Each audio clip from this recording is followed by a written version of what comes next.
Hey, everybody, and welcome to the Rob Liefeld Show featuring Robservations. I am your host, Rob Liefeld. I have been making comics for 5 decades, 80s, 90s, 2000s, 2010s, the 2020s, across 5 decades, 40 years. I love comic books. Anybody in my family will tell you that after family, they are my favorite thing to talk about, to consume, discuss, to parse, to create. And they caught me when I was a young kid.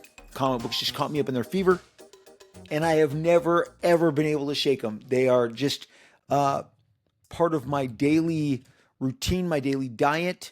They are part of my daily obsession. Whether it's a comic book that's out right now or it's a comic book from my youth, the yesteryear, my teenage years, I just love the language and the storytelling, and I love all the different formats. You know, there's landscape editions now. There's the hardcover, the slipcase. It's such an incredible art form, an American art form, something we should be so proud of, and we celebrate the incredible comic book creators, the people who've contributed to the legacy of comic books. And that is what this show has always done. That's what this show will continue to do. Hopefully, and it has been my experience as I have met so many of you, as even recently in my signings over in Golden Apple in Los Angeles when we did the Youngblood 33rd anniversary, and just recently in Scottsdale, Arizona, where hundreds of people showed up on a sweltering hot day, packed it into Fantastic Worlds comics, and you guys just wanted to talk about the show and the stuff that you've learned. And many of you have said that the stuff that we've talked about over the last 5 years, because before I was on YouTube, I have 440 plus dedicated episodes that were just from the podcast platforms, whether it was Apple, Spotify, Podbean, iHeartRadio. We have been discussing and promoting the history of comics. And as I say often, the history of comics is recorded in interviews, in statements, some of which were videoed and are in the archives, but so many of them, creators would do these long interviews with magazines like Amazing Heroes, with Comics Journal, with a great dedicated interview magazine called Comics Interview, and everything in between. Comics Buyer's Guide, all the different press that would cover comic books that was devoted specifically to comic books. And so many of the techniques, the approaches, the opinions were shared by the masters of this craft. And we have celebrated them. I had no idea that so many of you would be encountering some of this stuff for the very first time. Case in point, one of the biggest wows was a couple of years in, and I felt like, well, if I share the time that Peter David and rest in peace, Peter, and Todd McFarlane had their debate in Philadelphia, well, that's something that everybody knows. I'd just be retreading something. When I shared it, the response to that episode and the people that were like, I didn't know this existed. And I told people, you can get this on YouTube. You can download this. You can actually watch portions of it. I re-listened to that episode recently. And again and again, I say, this is available for you to consume and for you to share and to learn from. And so it's stuff like that this show has been hopefully a friend to the education of comics. We really pride ourselves on sticking to the facts, reading the interviews as they were presented, the opinions, the statements, the positions. It was those magazines were like school for me growing up as a teenager, somebody who wanted to make comic books. Something that is often, I think, a misnomer, especially with the guys in our generation, is not one single person that I know of got into comic books to make money. They did it to pay their bills and to get by. But when I say like make money, I mean like strike it rich, make it big. Those of us that were very fortunate to have kind of ridden a different kind of wave, it happened like on the side. It was something that we were really taken up by, and we couldn't believe it.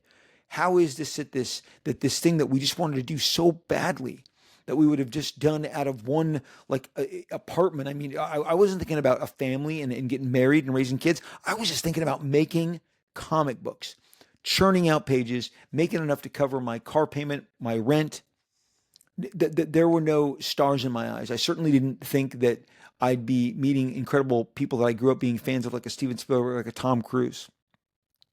Now everybody in comic books has agents and managers or representation, and comic books is seen as a much, bigger endeavor than it was when I was first breaking in. But it wasn't intended to be that. We just wanted to emulate the guys that we loved. And today we're going to talk about some of those guys that we love because they made some really cool comics. And I think some of the comics that were made back then are a blueprint and are obviously kind of a schematic for what's to come. This is part 2 of our Secret Wars examination, the legacy of Secret Wars, as it now looks to go beyond the comic books and into the film realm, into movies. And we know a Secret Wars movie is coming. We know that it's likely going to be in more of the Hickman realm of things. And I in the first part of the Secret Wars Legacy episode, I really believe, and I shared that the battle royale, the Hunger Games aspect, the maybe the Squid Games component to the original 1984 Secret Wars is something that audiences will just love, because we love to see characters paired off and face each other, and maybe this guy with a bow and arrow is facing this person who has magic. How's that going to work? It's kind of the beauty. It's the stuff that we like to see. We like to see how the David is going to beat the Goliath and out scheme and outwork. But we love face-offs. We love individual kind of contests of wits, of skills. And I really believe that would be of a benefit, especially with all the different talent and all the different names that they've brought together. But Doomsday / what I call Doomsicle chairs, and how can you not? They gave us those chairs. They lined them up for 3-4 hours. We watched every 5 minutes. A new name would appear. We celebrate. Oh man, and they're going to be in it, and they're going to be in it. I've actually forgotten who's going to be in it. That was just like the longest freaking day, and I literally forgot, like, who is in this thing, and how are we going to figure all this out? And who am I going to remember? I just remember that Channing Tatum is in it. I remember we're going to get Gambit again. And hopefully we'll get Wolverine with his, get some Wolverine there, get some growls, get some snarls, get Hugh Jackman playing in the larger sandbox. It'd be great to see Deadpool running around there as well. So, but the point was that based on No Way Home, based on the success of Endgame, and then the most recent $1 billion success that Marvel has had. See, the Sony is the primary distributor and primary moneymaker of the Spider-Man films. They cut a deal. Is it 10%? Does it come out to be like if they make $1 billion, Marvel gets kicked $100 million? It's in that realm of sharing. But Sony makes the lion's share. That is not a 50-50 split, not even close. A couple of years back, it was very publicly announced that Marvel cut a deal where they would now handle all the licensing, all the merchandising, and that would represent a giant windfall for them, given that they're getting such a small portion of the Spider-Man films that they produce when they produce them. Now, when it comes to the Venom movies and those, that's a different schematic, but when they are producing the Tom Holland stuff, there's a different payout. And they did a really detailed breakdown of No Way Home a couple of years ago when all the finances were in, because Deadline and Variety, they like to, after a movie has run its course and gone through all its different platforms, home release, home video, pay-per-view, video on demand, then they kind of show you where all the money went.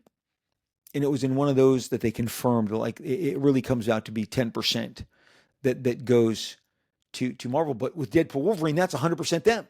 So since Endgame, the $1 billion baby for them was Deadpool Wolverine. Well, what did that have in common with Endgame and with Infinity War and with No Way Home? It was laden with cameos. And you can say, well, Doctor Strange was also in that same realm, and it was, but it just didn't kick it up a next level the way that Deadpool and No Way Home did.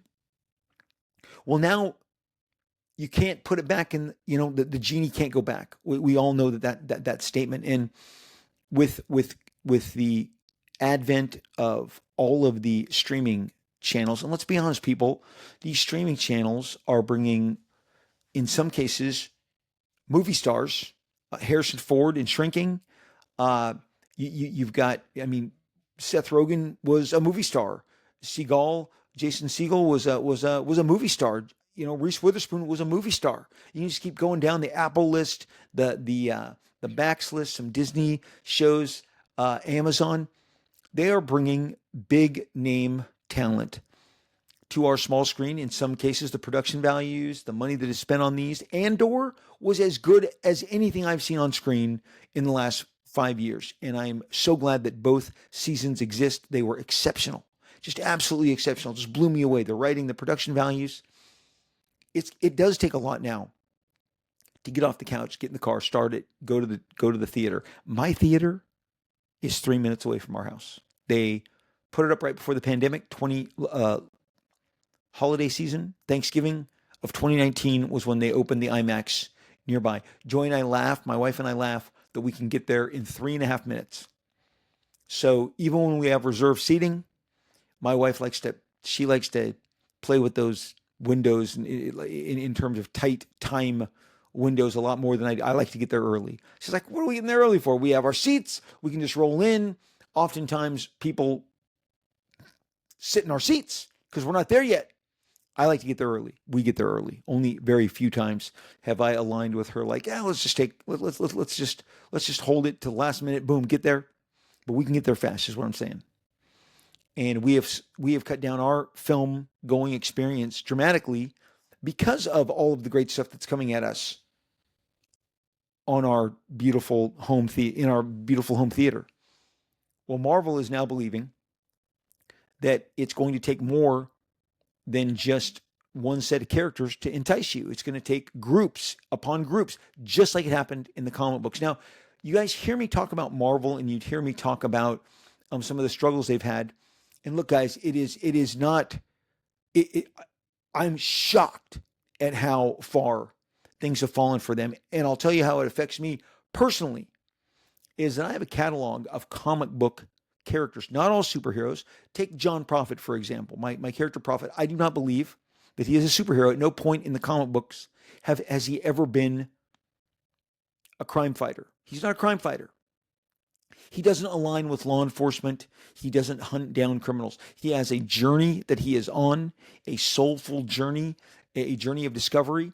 He has people that he has met and enemies that he has collected, friendships that he has developed along the way. But he's not a superhero.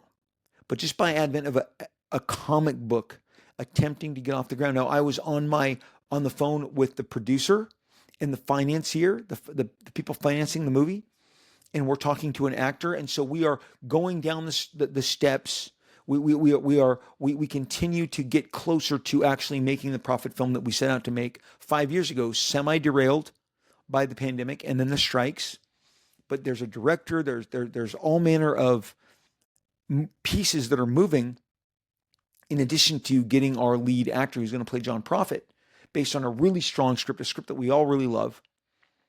But the Marvel success and failure has been very closely monitored by rival studios who want to kick them much harder than you think that I ever do. They would love for superheroes to be a thing of the past, some of these studios. Universal has announced to the town years ago, we're not making superhero movies. That's not what we do. We have our Jurassic Park films. We have our animated division that gives us Minions and their animated films. They've got the How to Train Your Dragon animated adaptation coming out, and I hear it's almost shot by shot. They have Fast and the Furious. They have Jurassic. They have their own franchises, but not superheroes. And it's deliberate. They're like, we don't want to be in that business. Paramount has yet to make a dedicated superhero series. They have Transformers. They have G.I. Joe. They have the Mission Impossible stuff. They have Star Trek. They have plenty of giant, for lack of a better term, brands that we're familiar with in the sci-fi and the fantasy realm, but they don't have superheroes.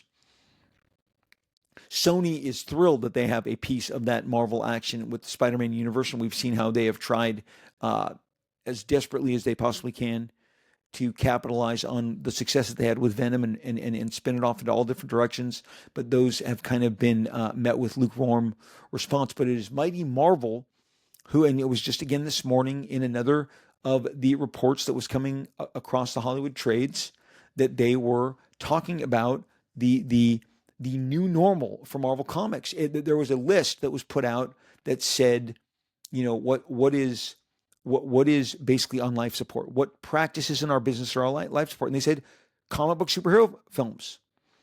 And they said it appears that Marvel has a new normal that is struggling to make $400 million. That's not the sentence that I wrote. That's the sentence I read. Somebody else wrote it, and they reported on it. Because of the heights that Marvel achieved, they are now measuring it against this new normal of these movies that Marvel spends $200 million and $100 million to promote, so $300 million invested, which then needs to at least make $600 million to break even.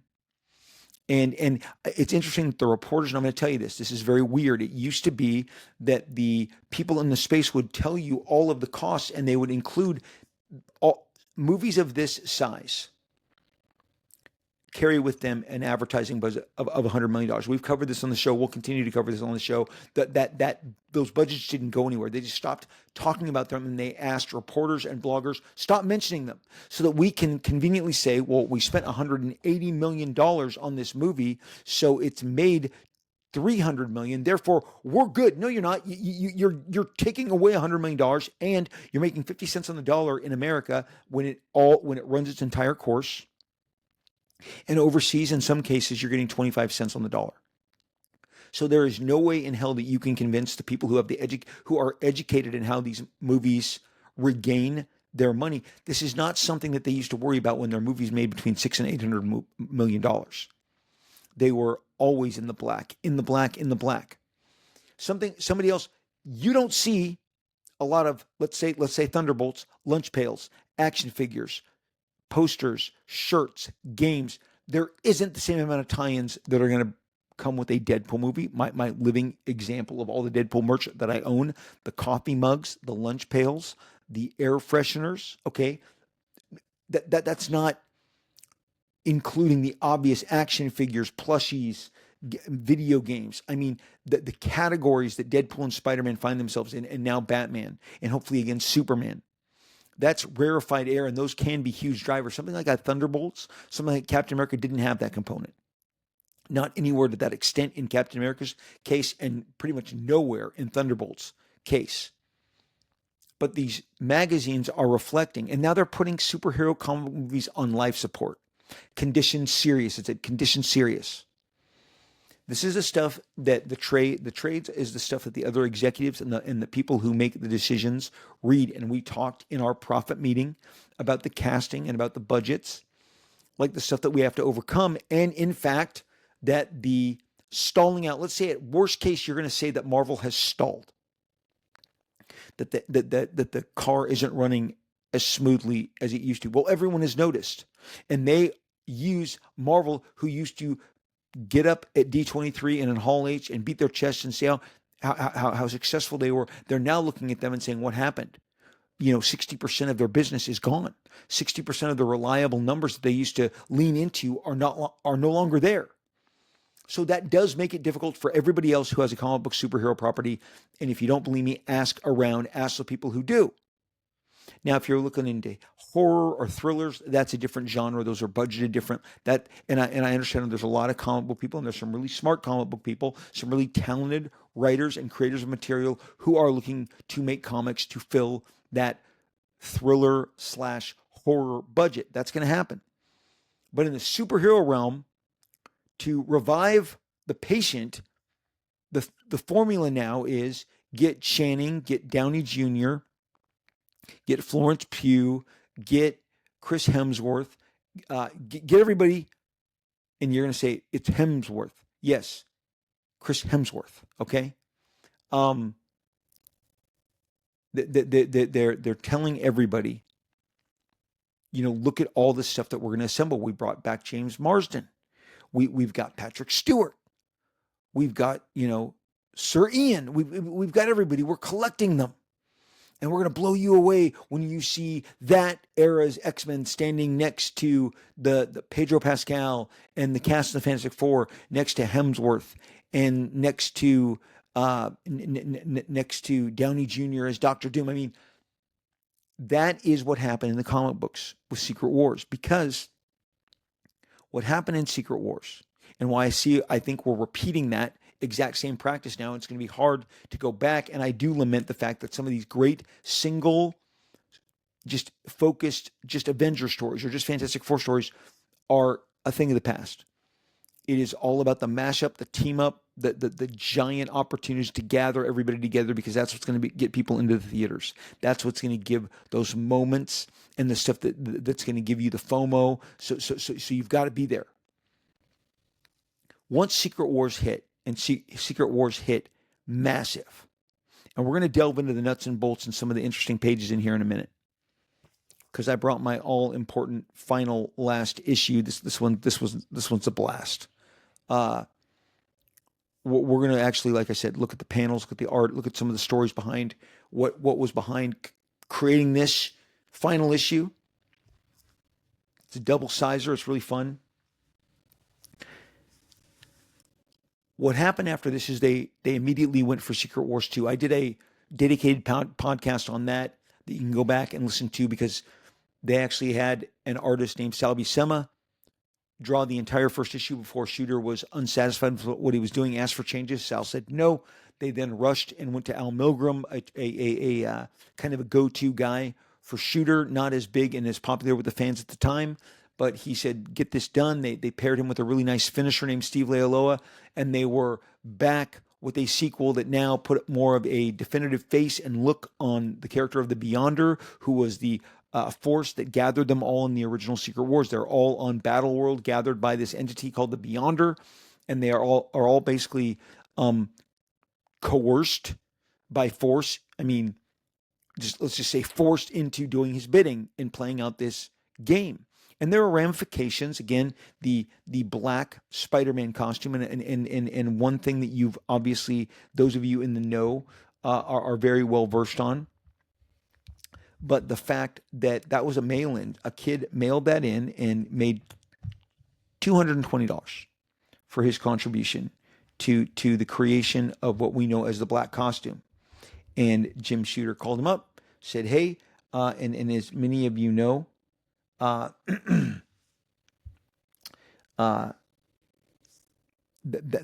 is one of the most famous stories, and I want to get his name right, which is why we're going to get the we're going to get the glasses on. Randy Schuler in 1982 sent the black costume idea. Just scribbled it out, sent it in. Jim Shooter said, hey, we should utilize this. Well, like I said, Mattel, who the Secret Wars existed for, because they're financing it. Mattel is putting out this toy line with the Marvel characters, the most expensive Marvel character superhero action figure line they've ever done. It's going to go up against Kenner, who is doing DC and the Secret Wars at the same time. So you've got two rival toy companies who have now gone to, Kenner is aligned with DC, who's going to do the superpowers to tie in comics, and Marvel, who's going to do the Secret Wars with a name that's been tested, because it sounds like Star Wars, tested very high with Mattel. They are going to jam together, Mattel and Marvel, and do this giant Secret Wars event. But Mattel wants two Spider-Mans out of it. They want Spider-Man is the best-selling Marvel character. They want not one but two. And what is the best impetus to create interest from the toy collectors, the comic book collectors? The black costume. Guys, as I've said before, I was at this point when this launches, I am 16 years old. From 1984 to 1985, I turned 17 October of 1984. So as this ends, I am turning 17, and for most of it, I am 16 years old. I am driving. I am dating girls. I am girl crazy. I have still adamantly pursued comic books and never miss my weekly comic book fix. But I am no longer interacting with toys. I am aware of G.I. Joe and Transformers and Masters of the Universe, He-Man, all that stuff. But I'm not partaking in those. It's just down to comic books. And I'm drawing all the time, trying to break into comics as fast as I can get out of high school. But a superhero line of toys got my attention. Hey, black costume, black Black Spider-Man costume, action figure. Wolverine's getting an action figure. Kang the Conqueror's getting an action figure. Okay, this was exciting times. Yes, I was checking those out in the same way that Superpowers was giving action figures to Cyborg, to Captain Marvel, to characters who had never had their own action figures before. So that was a really exciting time. If you had been into toys, it did, and it left them behind. Now they're grabbing your attention again, and you're like, I can't I can't leave this off the table. I got to partake in this. Two Spider-Mans, the black costume and the classic. And they managed it really well between the introduction of it in Secret Wars, in Amazing Spider-Man, the Marvel team up, which immediately adopted it as well and may have shipped a little earlier, so it beat everybody to the punch. Some really exciting, fun stuff came out of Secret Wars, and it was like maybe some stuff that they were soft, like test marketing, that they were workshopping. And so they immediately follow up with a sequel, Secret Wars 2. Do I believe it was kind of hastily assembled? I do. And do I think this is where Jim Shooter shows maybe some of the wear and tear that he had from being at the head of Marvel for 9 years? Again, the guy unlocked so many incredible talents, creatives. He created the royalty program.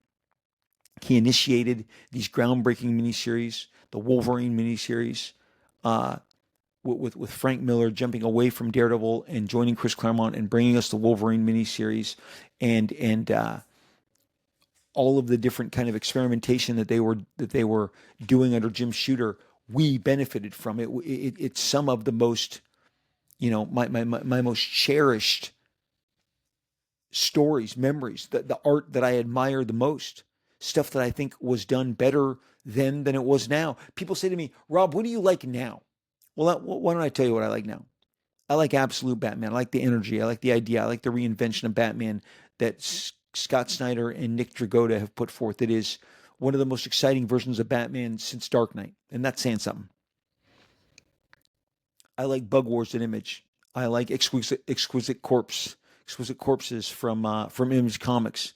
I like Tiny, and I like I like what he's doing. The guy rarely lets people down. He's got a very distinct approach and pacing and just a way that he expresses himself. And the stuff is always very thrilling, and it's always a very different gear that I'm going to get elsewhere.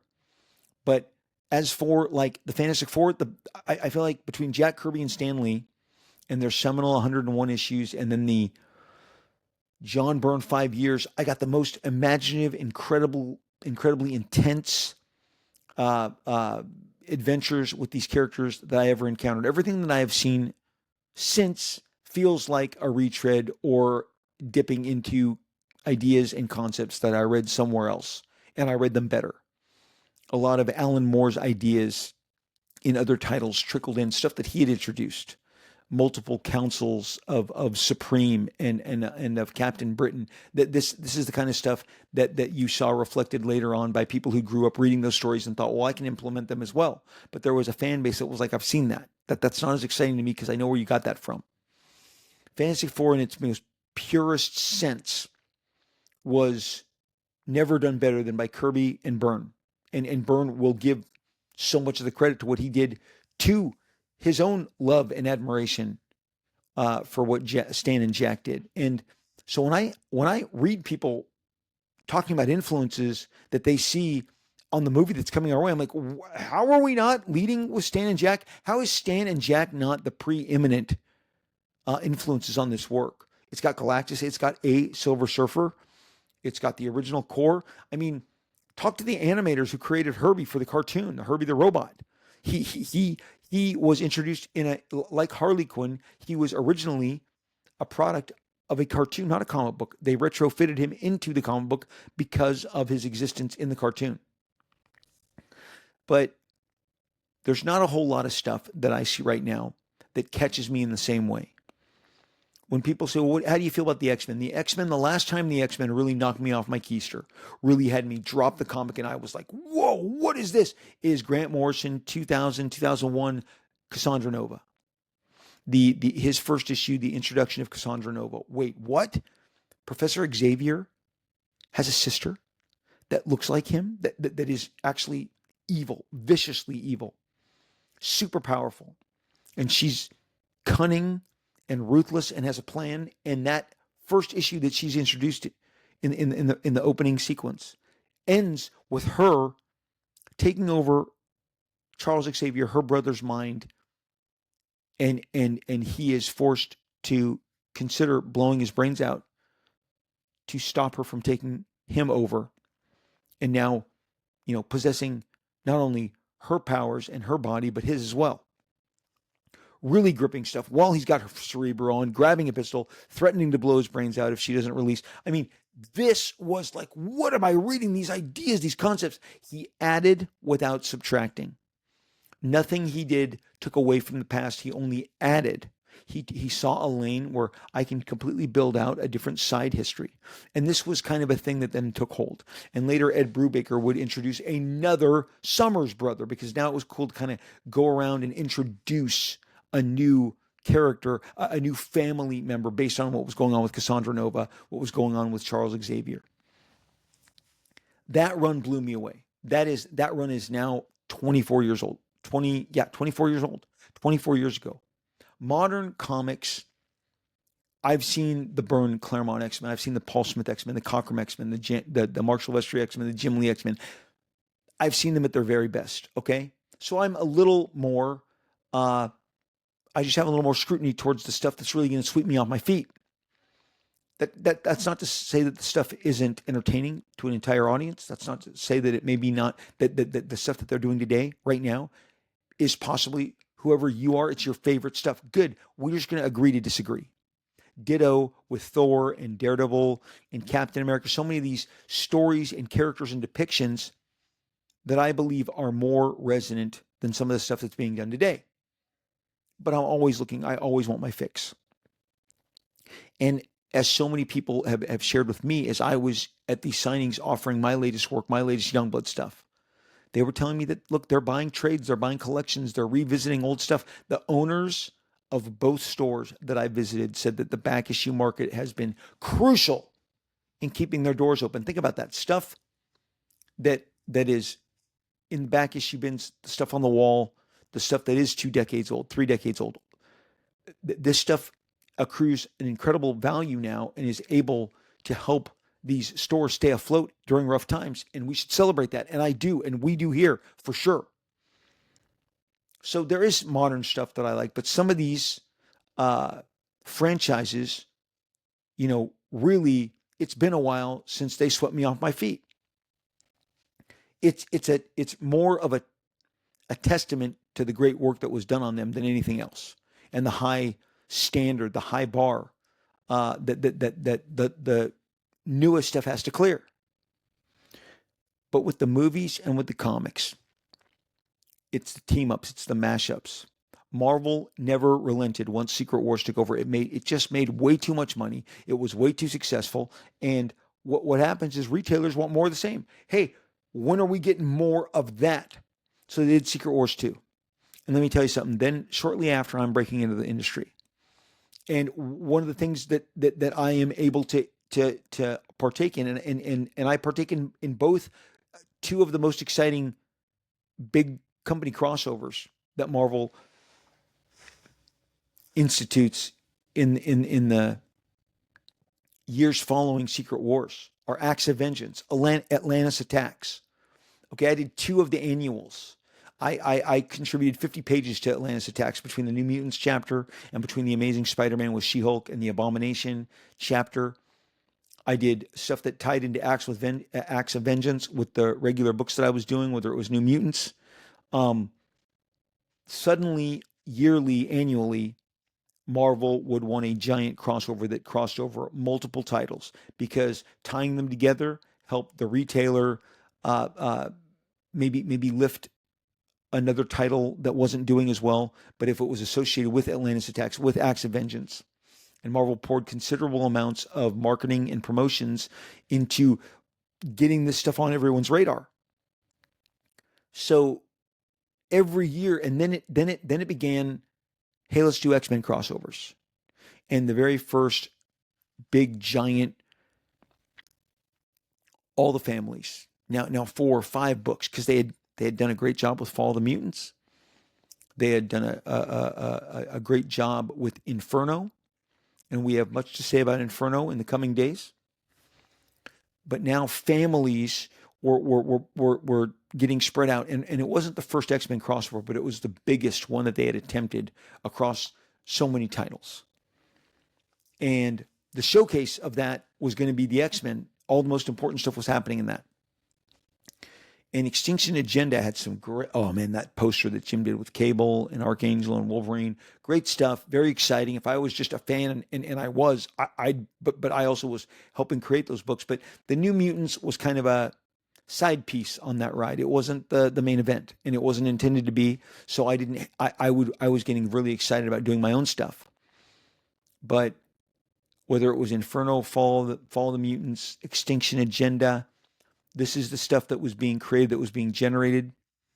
And by the time the follow-up to Extinction Agenda was going to happen, and they were going to expand it to include even more titles, we had all left for Image Comics. But many of our ideas, many of our concepts, the stuff that we shared, was left behind to expand and to great benefit for Marvel, because now it was like an annual event. These characters have got to get together. They've got to share space. They've got to share adventures. We've got to cross-pollinate. Many of you said, Rob, I'd never heard the Marvel zombie term used. Some of you said I didn't know what it meant. I covered it recently. The group of people that would only buy Marvel comics in Marvel sales department, marketing department, they knew it existed. The Marvel zombie would not try a DC book, would not try an independent comic book from First Comics, Eclipse Comics, Kamiko, none of them, Dark Horse. They just wanted Marvel. They wanted more of Marvel, as much of Marvel as they could possibly find. I encountered a couple of those people along the way, but they weren't common in my circle. Well, what's better is that if Marvel keeps getting them excited about buying more and more and more, and many times out of these storylines, other storylines would be created, other characters, other offshoots. And what better way to do it is to spin it off through the means of a crossover. What was the biggest version of that? It was Secret Wars. I see this is now the future of the film division. I believe there will be less Marvel superhero films, and the ones that we do get will be bigger. They will be more expansive. They will be more all-inclusive in regards to having Avengers encounter Fantastic Four, encounter X-Men. Now, they're going to get the X-Men launched, get them off the ground, and that'll be exciting. We all want great X-Men films.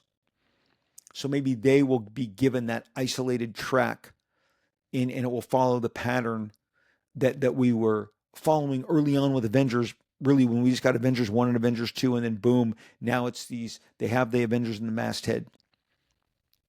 But it's these big, giant, expansive, all-inclusive, multiple title, team, cameo mashups, okay?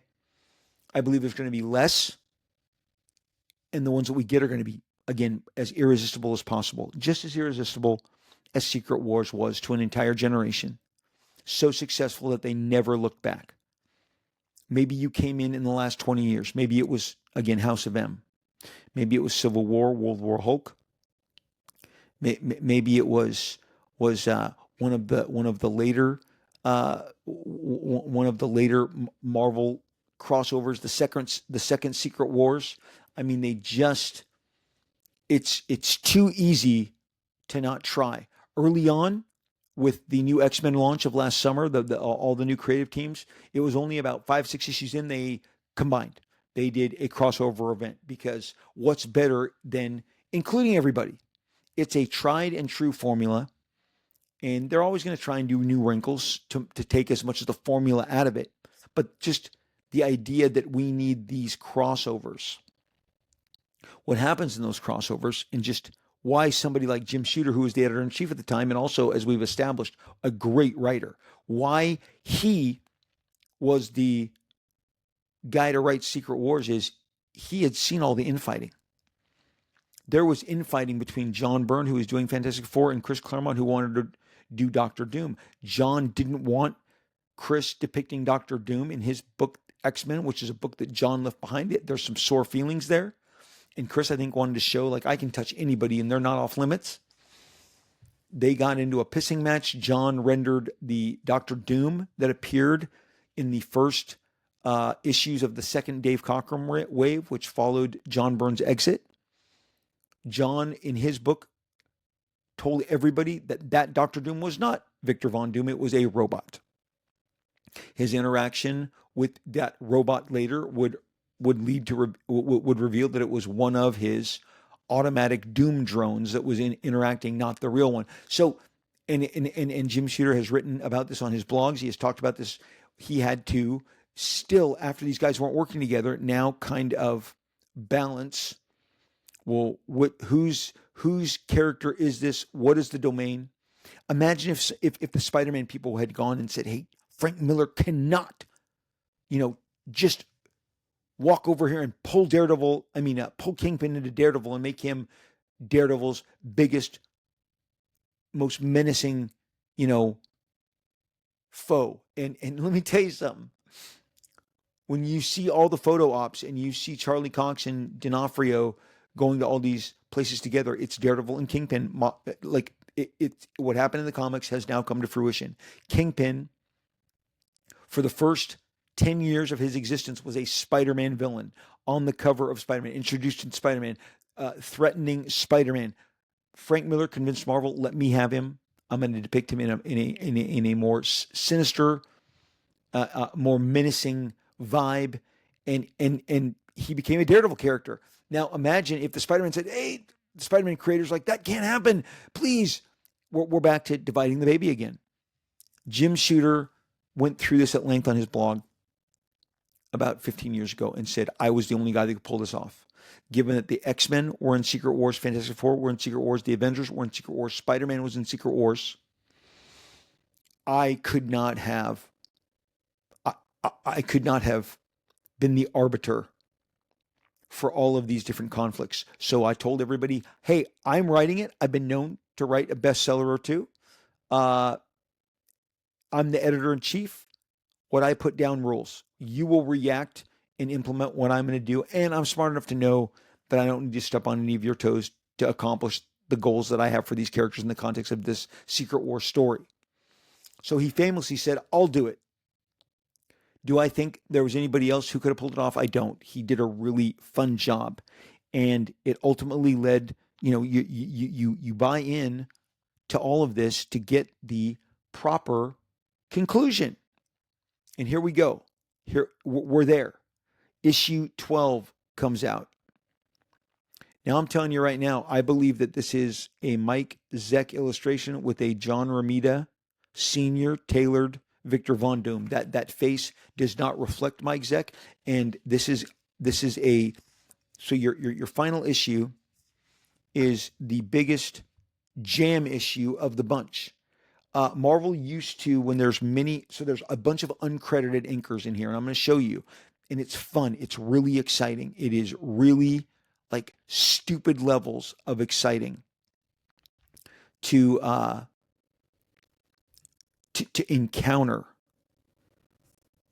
when they are getting everybody together to create these pages.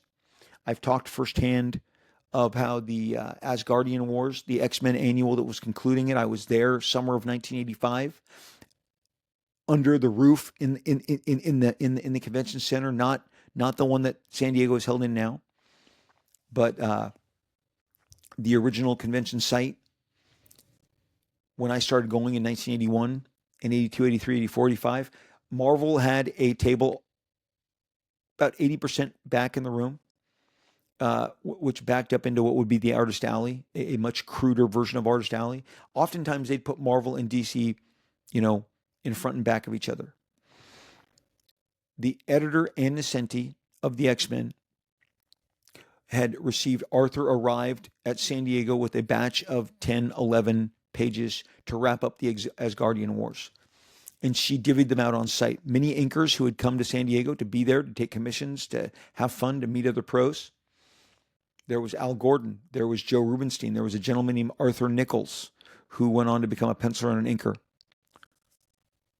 There was a gentleman named Bruce Patterson who had done a bunch of inking for DC Comics. All hands on deck. Pages that were handed out, Ann Nocenti wanted them back before the show. No one flies home with their pages. They do them if they're accepting them, then they're going to be doing them in their hotel room and they're going to be returning them. I was there when they were handing them out. Art Adams can verify that this occurred. As fans, we were like, oh my gosh, there's an open FedEx box that has the pages, the 11 by 17 pencils, and Al Gordon, okay, you'll take a couple. Joseph Rubenstein, okay, you'll take. Art Nichols, you'll take a couple. Boom, off to the races. I waited till very late the next day, 4 o'clock in the afternoon, and there they come. Joseph Rubenstein's coming in. He's got 2 pages. Art Nichols got a page and another page, and he said, I'll have the other page by the end of the show. I'm going to go over to my table. I'm going to finish it there. You got Al Gordon. You got everybody turning their pages in, so now we can see the inks and the variety. Well, that practice happened a year before on Secret Wars. So this is credited to John Beatty as the single inker. But I'm going to show you throughout here, no less than Arthur Adams. Let's just get to his stuff. Well, when I say Art Nichols, this Art Nichols was, this is not John Beatty inks. These are uncredited Arthur Nichols, or Art Nichols as he sometimes credited himself. Really good pen and ink, quill guy, brush guy. Art has since passed, but I actually bunked with him in a rental house with a couple other guys in 1984 when this was going down. And now this right here, that's a Joseph Rubenstein.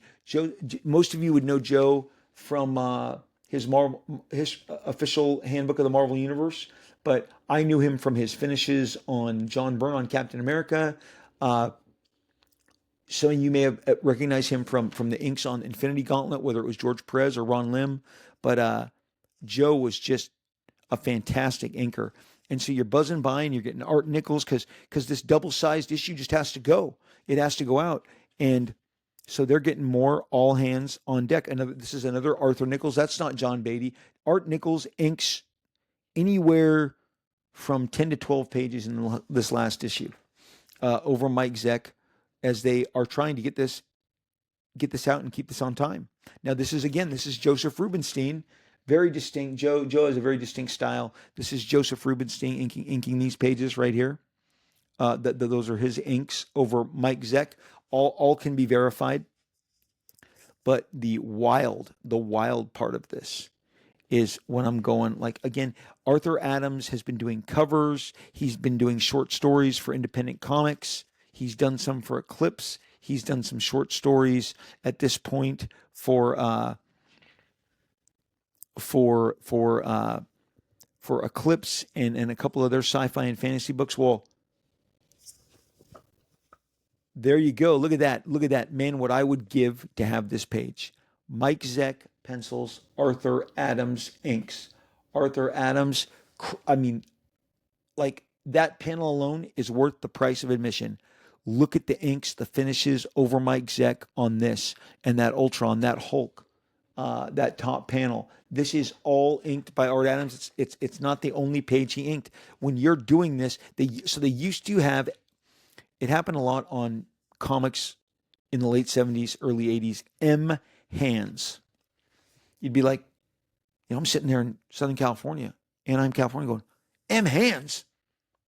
Every page here looks different. Who's M hands? Many hands. Or D hands. If you saw D hands, it stood for diverse hands.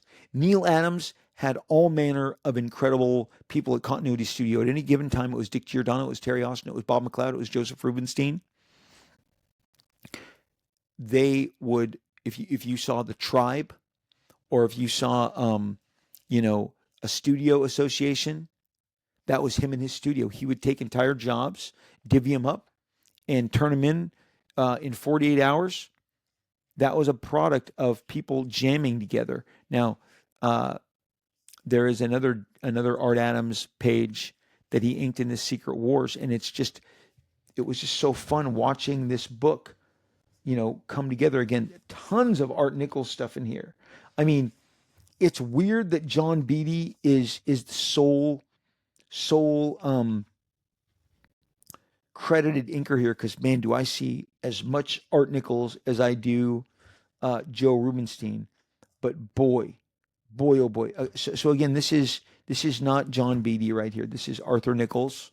This is Art Nichols inking this. And you know what? It's just a byproduct of trying to get art as a thinner line, not as a not as polished a finish as someone like a John Beatty, because John Beatty and Mike Zeck were like peanut butter and chocolate. They just went together so well.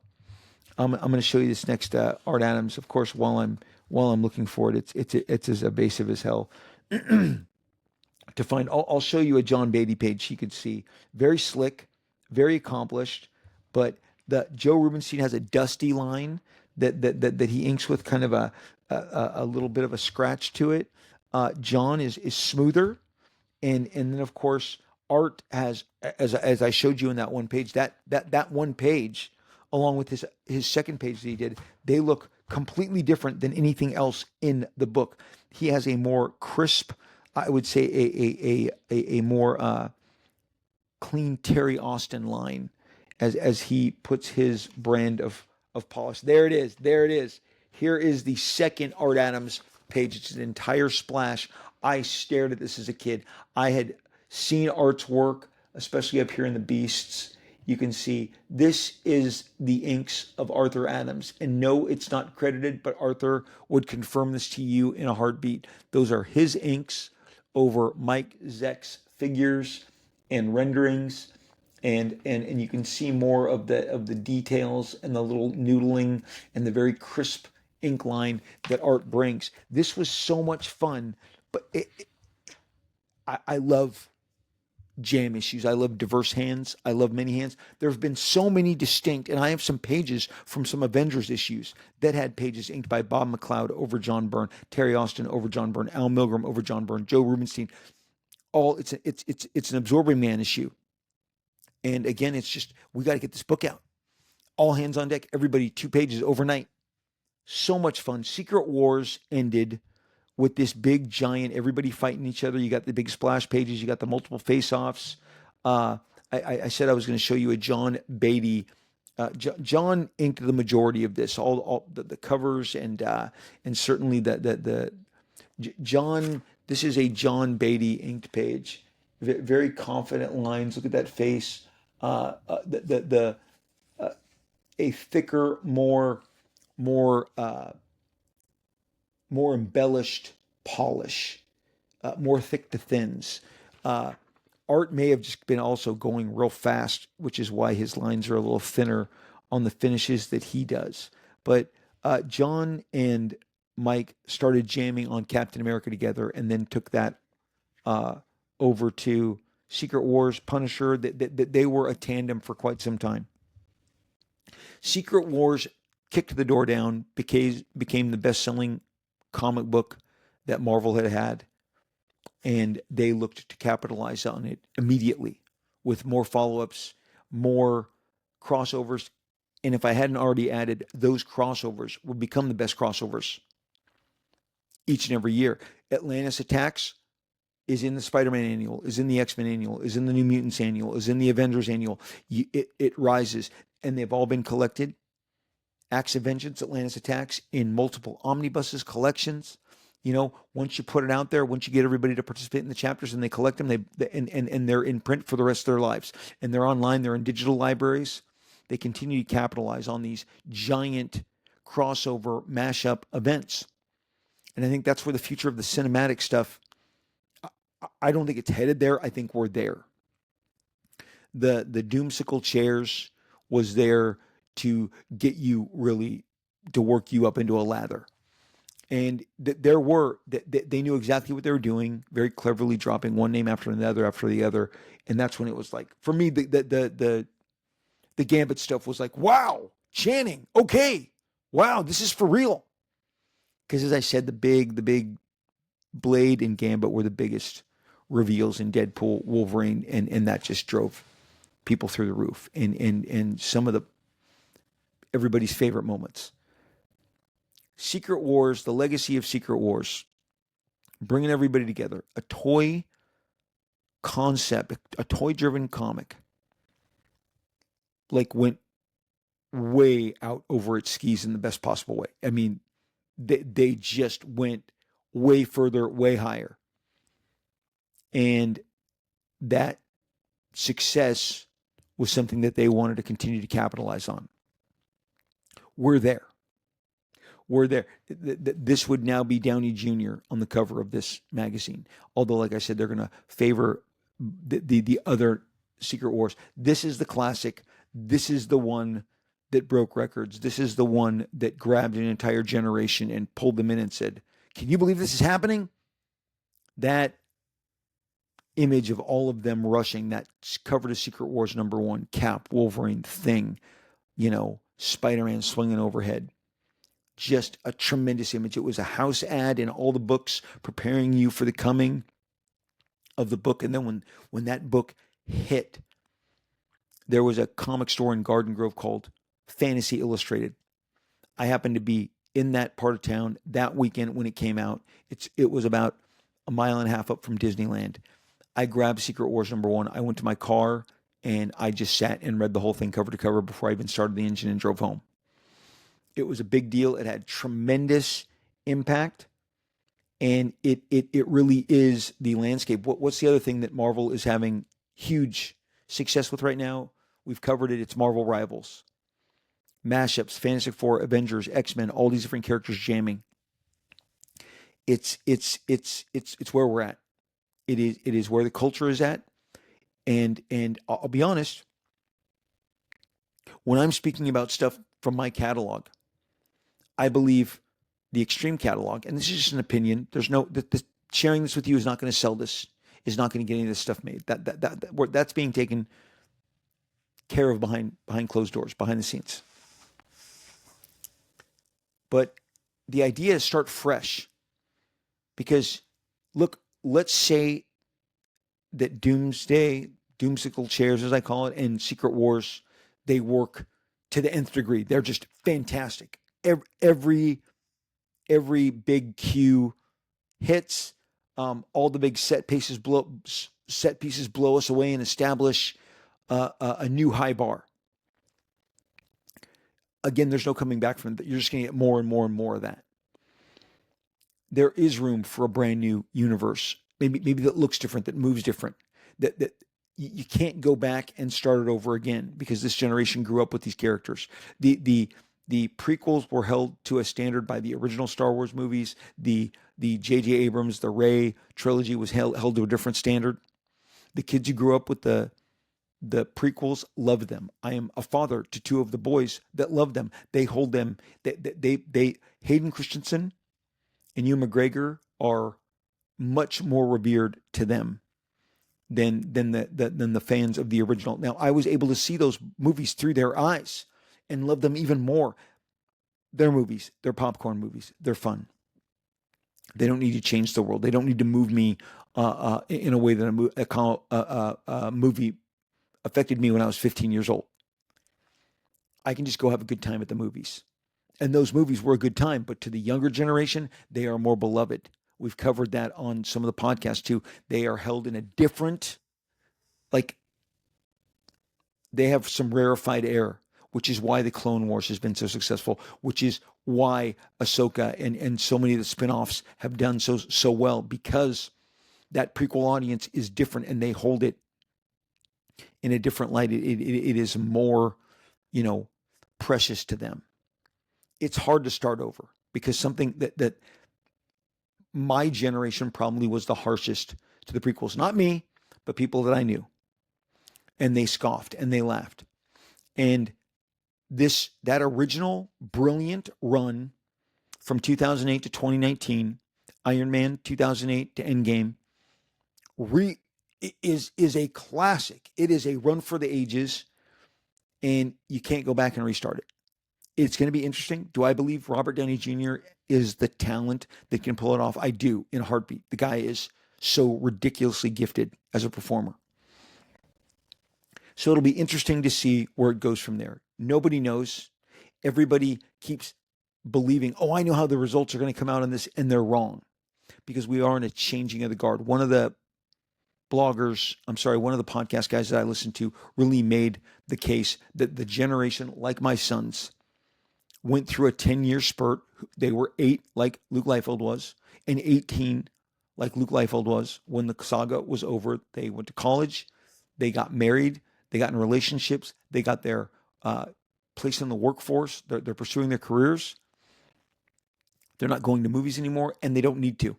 They're like, I saw a perfect saga. An editor I very much despise. He was truly, to everyone he worked with, abusive, cruel, kind of a bully. It's like, I think he was bullied in school, so he wanted to bully people. But words of wisdom that came out of his mouth to me early on was, every time that we end a story and we end a saga, or we cancel a run of books, that is a finality for a group of people and a reason for them to step away, step off, and to not come back. And I think some of that is what we've been dealing with Endgame. It was to the generation that grew up loving it, it was ended so perfectly that they didn't want anything else. Like, that's good. We're good. Now, after a few tastes of some of what else they had to offer, they just retreated to, I think I just want to experience these movies. They're available to me all the time. They're on Disney Plus. I have 4Ks. They can encounter them on their own time, in their own means. And this other stuff wasn't as satisfying. In the same way that I told you that I hold the Byrne, Austin, Claremont X-Men above everything else. And when the other stuff is disappointing me, I just retreat back to that. I think there's some of that going on with the movie stuff now. Bottom line, Secret Wars broke through, created a blueprint for all that would follow into the 90s, into the 2000s, and into now. And we are seeing that play out, and that will play out ultimately in the biggest possible manner, on the biggest possible stage. And you damn well believe it'll be on the biggest possible screen when these latest Avengers films come to light. I love talking comics. I love talking the history of comics. My favorite thing that I shared was those pages, the Joseph Rubenstein inks, which look a little different than the John Beatty, the Art Adams stuff, which looks a little bit different. It's funny. It's not funny. It's fun when all of the all hands on deck, the many hands, the diverse hands, the Krusty Bunkers, the Tribe. These are the other names for the inker bundles, the studios that would say, yes, we can ink this overnight. We can ink this over the weekend. Give this to us on Friday. We'll have it to you on your desk. We'll have, 25 pages on your desk Monday because we're going to divvy it up. It's exciting. So we're able to kind of wrap this burrito with all manner of different ingredients. But at the end of the day, it's comics, it's comic book creators. Who showed the roadmap? The comic book people. When you go see Fantastic Four, think of Stan Lee, think of Jack Kirby, think of Joe Sinnott, think of the talents that brought those stories to life. Galactus is the most unique design in comics. I did an entire episode of my podcast on Galactus when they did this, that right there in that corner of my screen, right there, that big giant. I don't want to move the screen. I don't want to screw anything up. That big giant figure. So here's the deal. I am going on holiday, and I know we just started the YouTube experience, but because I will have the laptop with me, I think I'm going to take the mic and some other stuff. And so I may be giving you future episodes after you see this. I think this is, if you're watching this should be like the June 9th, I believe, episode. Maybe June 8th, June 9th, in that realm. We'll try and get some after this. If not, it'll be a couple weeks when I'm back, and we'll refresh the 90s, the 9 comics that shaped the 90s will continue. We broke this up into 2 parts because some of the other people who were on holiday and couldn't make new thumbnails for new stuff. So we had enough information and enough stuff to do with the Secret War stuff. So we broke it up and split it up. And I'm glad we did. We got to really talk it out. And I had to share actual pages from this book. Again, I did an entire issue of layouts. I was told by Marvel, we will only use Mike Mignola, who they chose, if he works over your layouts. I said, great. I got the book that I laid out, that I was paid for layouts. My being paid for layouts actually, when you get paid for layouts, when Carl Potts did layouts for Jim Lee on Punisher, that lessened what Jim was paid. Jim was paid more of a finisher's rate than a penciler and inker rate. Keith Giffen on Justice League, when he was doing layouts for Kevin Maguire, got a piece of that page rate. I got a piece. I was paid to do the layout. Mike, whatever he was paid, and especially when it comes to the royalties, I garnered a royalty, a layout royalty, as well as the story and the plot because of what I did on the layouts. But I wasn't credited. It's weird that there's probably 20 pages in there that John Beatty did not do, but they credit John Beatty. And look, he carried the load across the entire series. But it's always interesting. And if you see a comic that says D period hands, diverse hands, or M hands, many hands, or the tribe or crusty bunkers, just know that's multiple talents. Neil Adams is inking John Buscema in issues of Tarzan and Conan. And sometimes he's only inking the faces, then he's letting other guys do the figures. He told me that. I sat with Neil. We went out to dinner in 2016, and he flipped through all the different comics, and he would tell me why I did this, why I did this. I gave this guy to do the hair. I would only do the women's faces. No one else could touch. He would break all of this down for me. It was so fascinating. I'm so glad that I had that time for him to share with me the specifics. And boy, does that stuff is just, it's so great when you see different inkers in one issue all touching the same penciler. So TBD on episodes that will follow immediately after this. If they do, you'll see them. If not, it'll be a couple of weeks, as I will be on holiday. If I do load it while I'm on holiday, if I do another one, I'll be in a hotel room. You'll know that I am on holiday. It'll be fun. And here's the deal.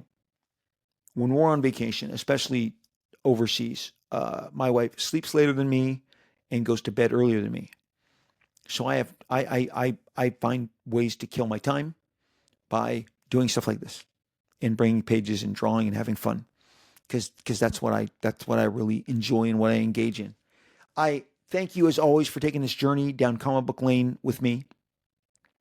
There is so much excitement ahead. I always believe that there is more cool stuff coming from comic books, and I'm excited to talk about it, to share it, talk about the history, talk about the stories behind the scenes, the talents, maybe some of the names that you didn't know contributed to certain pages, certain events. I certainly do appreciate you spending this time with me. When I am not here doing this show with you guys, I am all over social media. Please check me out over on the platform formerly known as Twitter. Yes, everybody, it's X. But we still tweet. I'm so confused. It's X, but we tweet. I am at Robert Liefeld, RobertLiefeld. Wow. That is a super duper mouthful. Robert Liefeld, blue check, tells you I am legit. I am the real deal. I am the genuine article. That is me reading your replies, responding to your comments, your mentions, your DMs. Thank you so much. I love the connectivity. I love that we can hang out. We can talk. I can share stuff. You can share stuff. We can go back and forth. I won't argue with you. If you want to dunk on me, great. I've learned just to allow the dunks to sit and move on. Very rarely will I qualify a position, but I love just kind of learning the stuff that you guys like and dislike and what unites us. Not as interested in what divides us. I'm more trying to be up with people. Yes, if something disappoints me, I will tell you, and that sometimes can be triggering. And for that, I apologize. Moving on Instagram, I am at Rob Liefeld. My favorite visual component, the visual diary, where I'm headed, who I'm with, the stuff I'm doing, the stuff I'm drawing. I try and give you sneak peeks, early looks over on my Instagram stories, my Instagram posts, my main, as they call it. I am at Rob Liefeld, RobertLiefeld. Another blue check signifies that, yes, it is me. I am the genuine article. I am the real deal, reading your comments, interacting with your mentions, your replies, and your DMs. Thank you so much for following me, interacting with me over on X at Robert Liefeld and on Instagram at Rob Liefeld. I will look for you there. Please join me. We have a Facebook group. It's a fun group. It's a cool group. Man, it's growing like crazy. We talk comics. We talk all manner of different subjects. Every Rob Liefeld show, Robservations, gets a dedicated post that we can weigh in, discuss, debate the stuff that's being talked about. Maybe you share some of your stories, some of your tales. I love reading them. I love interacting with you. I am in that group every day. Myself and a gentleman named Terry Sala, Sala. We monitor, administer the group together Terry's a great guy. He heads all of our art contests. Our art contests are fantastic. We have so much incredible talent. We would love for you to partake. We would love for you to be a part. We will look for you. If you submit and you get clicked in by Terry or myself, just know that's how it works. We will look for you there. We hope to have some great fun with you there. I will not be on Whatnot for a few weeks, but it is the best live streaming app. And when you are live streaming, and if you have Whatnot, and I happen to go and book a show, you'll know it if you follow me, because you'll get a notification. You'll be alerted when I go live with my exclusive comic books, Youngblood product, Last Blood product, Deadpool. We have Spider-Man, Captain America, Prophet, Evangeline. We have all manner of exclusives that I've done over the years. We have a store that the last I looked, oh my gosh, was like 400 items. We are restocking it. As I leave for my trip, I signed like 10 of everything and dropped them off so that the stock would be there in case you want to grab it while I'm gone. Whatnot, Rob Liefeld. Follow me. Original art, custom signatures, custom books, variant comics, exclusives. Check me out over on Whatnot. I would love to interact with you there. We have a great community. When I'm live, it's like this. I'm on the air, looking at you, talking to you. We're doing the feedback. It can be pretty overwhelming at times, all because there's comments coming all the time. And I'm trying to talk to you about what I'm sharing, and at the same time interact with you. It's really fun. I'm so glad it exists. All again of this connectivity is so unique and special, and I wish there was more of it when I was young. But I'm really more excited that it exists now in my old balls era, that we can experience each other. I think that about covers it. Oh, one more thing. Sorry, I will be at San Diego Comic-Con, Comic-Con International, whatever they've changed the name to. We are debuting Giant Size Youngblood #1, a brand new Youngblood story. I was actually working on this before I launched the new Youngblood. I had a very specific story I wanted to tell. I then decided this was a standalone. This is the 50-year anniversary of Giant Size X-Men, a book that really changed me, changed comics, changed the X-Men. I've always wanted to kind of do a tip of my hat. And this Giant Size Youngblood #1 is going to debut. It will be exclusive to San Diego Comic-Con and where I'm going to be. And you will order that off my website, robliefeldcreations.com. It should be up by the time you're seeing this. And it will be pickup only. Pickup only. You have to be there or have a representative there to pick up the copy. We are going to be doing exclusive editions. Looks like up to 3 different editions. There's going to be a Thursday edition, a Friday edition, a Saturday edition. We're really going to have fun with this and really play into the fanfare, the different days, different covers. Giant Size Youngblood #1. I wrote it. I drew it. It's going to be a blast.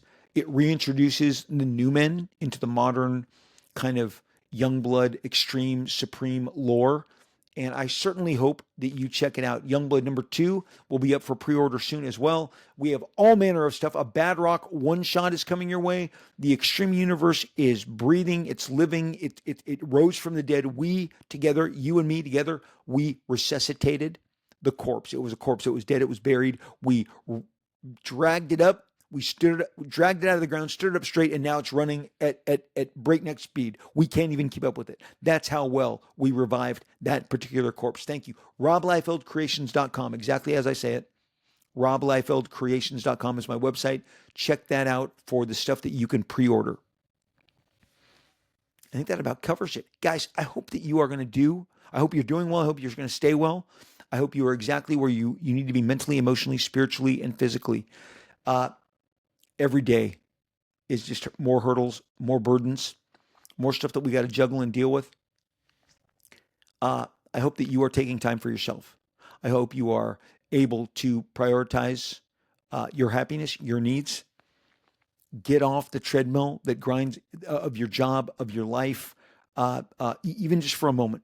Take that deep breath. Go out, have coffee with your buddy, have dinner with some family, some friends.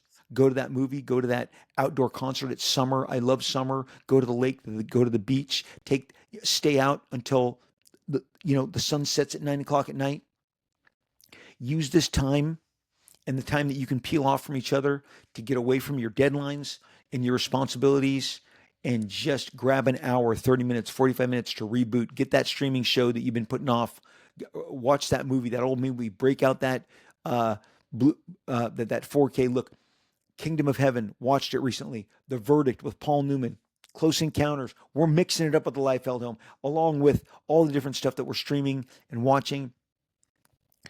It is imperative that you really just, life's tough, man. You got to get away, and you got to really take that time to kind of just exhale, get some inspiration. Maybe it's an ice cream sundae, maybe it's a Reese's Big Cup, maybe it's a great drink at your favorite bar, whatever it is. That conversation, those laughters with your friend, that laughter with your friends, on the drive home, especially during the summer, late spring, it can just be that exactly what you needed. Go into that pizzeria, that Italian, whatever, the deli, wherever it is, you guys. My hope for you is that you take care of yourself, you look out for yourself, and you just are getting that kind of rejuvenation that you need. So be well, take care of yourself. This is me, boom, boom, right into the Blue Yeti mic, giving you all my best, rooting for you, hoping that you're great. I hope I'm back. I hope I'm back sooner than expected. I may need a boat and a plane and a car, okay? Please provide it for me if I need it. We will most definitely, absolutely, and inevitably, we are going to talk again real soon.